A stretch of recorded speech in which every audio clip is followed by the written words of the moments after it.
O consumo de cerveja artesanal tem crescido muito nos últimos anos e tem gente que viu nisso uma oportunidade de negócio. Nós visitamos uma micro cervejaria aqui de Cascavel para conhecer um pouco mais sobre o processo de fabricação de um produto, o chopp de garrafa PET. Quem não gosta de uma cervejinha, de um chopp? E você, sabe como funciona todo o processo de uma produção artesanal? Quem vai nos explicar todo o processo para se fazer uma cerveja artesanal 100% saborosa, de qualidade, é o senhor Celeste José Lazari, que tem essa cervejaria há 3 anos aqui neste local em Cascavel. Que bom que o senhor está conosco, nos atendendo. É uma microindústria, não é? É uma micro cervejaria. Micro cervejaria aqui em Cascavel, que está neste local há 3 anos, seu Celeste? 3 anos, fez em maio, fez 3 anos. Me conta um pouquinho como começa um processo para se fazer uma cerveja artesanal. Cerveja artesanal a gente utiliza da linha alemã, que só é colocado água, levedura, fermento e o malte. Essa é a base. É a base. Tá. Não pode entrar nenhum outro componente, porque senão ela vai fugir de cerveja da origem alemã. Depois que mistura esses componentes, eu já tenho uma cerveja para tomar ou tem todo um processo que eu preciso aguardar?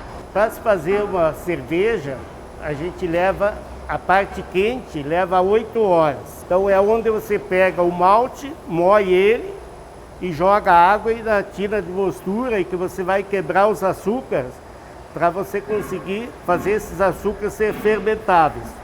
Uma cerveja normal, ela é 20% dos açúcares não fermentáveis, que ela dá consistência na espuma e é uma fonte de alimento, e 80% que vai gerar o álcool dela e o CO2. Isso você determina na tina de mostura. Depois de quebrar esses açúcares, daí você filtra o mosto e sobra o bagaço, que é resíduo para o animal. E esse mosto tem o primeiro mosto primário, que é mais concentrado, depois a gente usa água, tipo lavar um chimarrão, e aí tira o mosto secundário. Daí a gente mede a quantidade de açúcar, que daí vai gerar o álcool e o CO2 dessa cerveja, que vai ser dentro de acordo com a tabela que ela foi estabelecida. Depois que a gente filtra o mosto, ele é fervido. Daí entra o lúpulo para tirar o amargor e o aroma para a cerveja. Que o lúpulo o que é? É o tempero da cerveja. Mas é o tempero original. É tipo o sal de uma comida. Então a gente coloca ali, fica 1 hora e 20 fervendo e esterilizar esse mosto. A gente ainda chama de mosto. Primeiro era mostura, virou mosto. Depois de ferver, aí a gente começa o processo de resfriamento. E é onde entra a levedura. Nós usamos uma levedura alemã e aí tem um processo mais ou menos de 1 semana fermentando. Então tem uma fermentação que tem que ser lenta, com leveduras, com moléculas de fermento bem ativas, que fermentam, que geram o álcool da própria cerveja e o gás que dá espuma à cerveja. Mais ou menos 1 semana termina o processo de fermentação. Como os tanques, a gente pode ver, eles são um cilindro cone, a gente baixa a temperatura, porque o acelerador de uma fermentação é a temperatura. A gente baixa para em torno de 0 grau, aí interrompe o processo de fermentação, a levedura sedimenta e se retira o fermento. Daí começa o processo de maturação. O nome já diz, a cerveja vai amadurecer.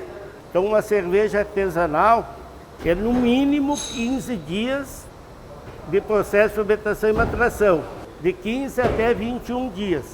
E se tomar antes disso, dá dor de cabeça? Dá dor de cabeça, vai dar um gosto de levedura e outras coisas mais. Aqui, por exemplo, tem o controle da temperatura. Isso aqui está no processo final de fermentação.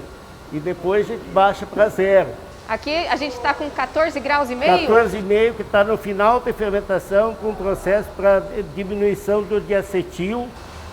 E aqui tem um controle todo das temperaturas, do extrato, e daí a gente vai acompanhando através também de degustação, mas a gente sabe que a quantidade de álcool que essa cerveja vai ter, e dos açúcares não fermentáveis que ela vai dar cor. Ela tem que atingir o padrão que a gente quer daquela cerveja. O senhor produz aqui na cervejaria não só a cerveja artesanal, não só o chopp, mas também tem um diferencial que é um chopp de vinho.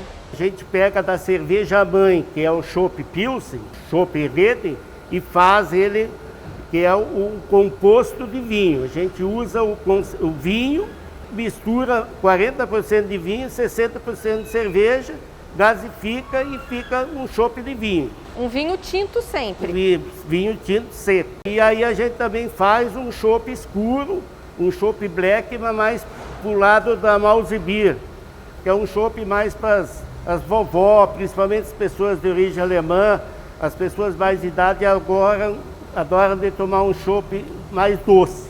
Para ser artesanal, tem algum selo de qualidade? Precisa estar registrado na Anvisa? Qual é o procedimento?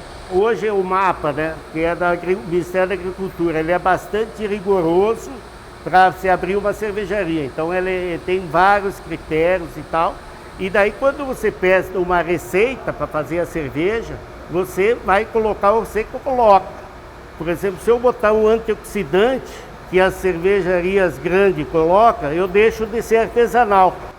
Porque o antioxidante para não oxidar. Ou se eu botar uma proteína para acelerar o processo, também tem que constar no rótulo. E agora, nós não, como é artesanal, o MAPA, o Ministério da Agricultura, tem um acompanhamento muito rigoroso. De onde veio essa paixão pelo chopp? O senhor é descendente de alemães?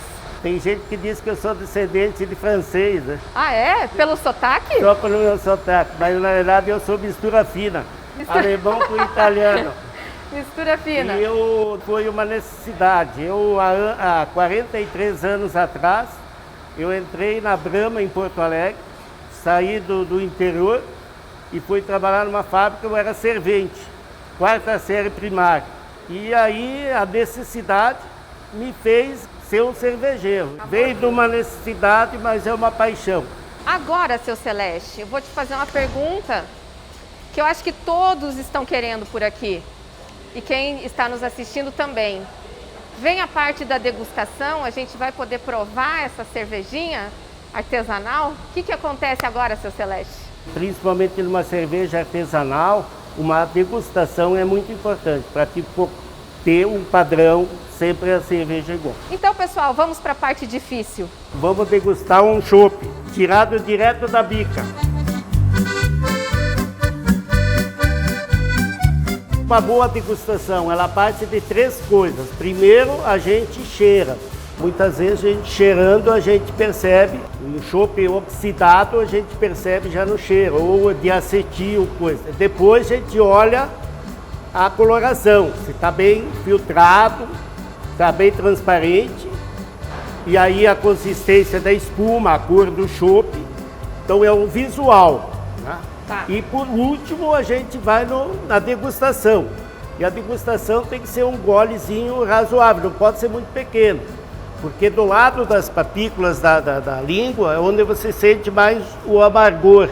Então, se ela tiver muito lúpulo, ou se ela é uma cerveja muito nova, vai se perceber mais aí. E depois, o próprio golezinho, se descer redondo, que não fica... A gente não pode sofrer para degustar uma cerveja. Prost. Tintim, isso Tintim, em alemão? Prost em alemão. Salute em italiano e saúde em português. Vamos lá.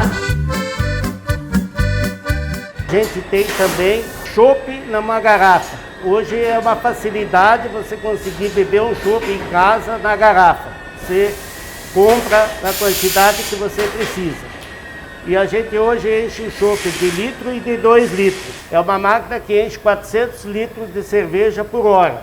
Que esse chopp, a gente está dando 30 dias de validade, mantido na geladeira, mas ele é chopp, não é cerveja. Então ele tem uma qualidade superior à cerveja.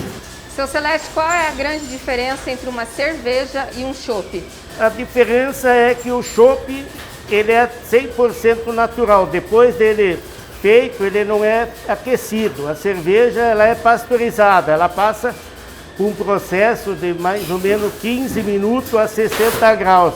Fica um pouco mais amarga e daí ela te dá uma estabilidade de até 6 meses. E o chopp se mantido em câmara fria até 30 dias. Por isso que ele tem uma consistência melhor na espuma. Existe a necessidade de ser uma garrafa PET nessa coloração mais escura? Ajuda porque daí tem menos interferência nos raios solares. Ela te dá mais tempo de qualidade no produto com a cor âmbar. A Redden foi a primeira pioneira em trazer o chopp em PET para o oeste do Paraná. Com a pandemia, virou moda, mas graças a Deus a gente saiu na frente. Então hoje nós temos distribuidor vendendo 70%, 80% em PET e 20%, 30% só em barril. É legal a gente fazer cerveja artesanal, mas conversar com a cerveja, porque cerveja, dizem as lendas aí, que é um pão líquido, né? É um alimento.